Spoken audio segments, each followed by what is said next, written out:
का केला भगवान विष्णूंच्या मत्स्य अवताराने हयग्रीव राक्षसाचा वध? तुम्हाला माहिती आहे का? ही गोष्ट आहे श्रीमद भागवताच्या 8व्या स्कंदामधली.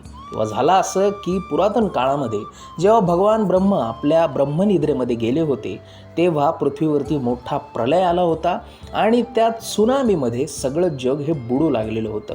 आणि त्याच वेळी ब्रह्मदेवांजवळ असलेल्या हयग्रीव नावाच्या राक्षसाने ब्रह्मदेव जेव्हा निद्रेत होते तेव्हा त्यांच्याकडून जे 4 वेद होते म्हणजे ऋग्वेद, सामवेद, अथर्ववेद हे सगळे वेद घेतले आणि पाताळात निघून गेला.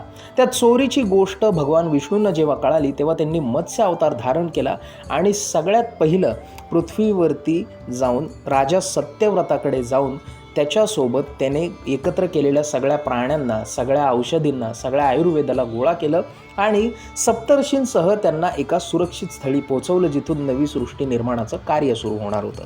आणि ज्याच्यानंतर मत्स्य अवतारात असलेले भगवान विष्णू हे पाताळात गेले आणि त्यांनी हयग्रीवाशी घनघोर युद्ध सुरू केलं.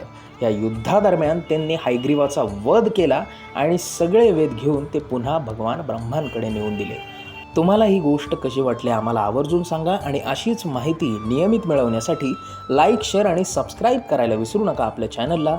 धन्यवाद.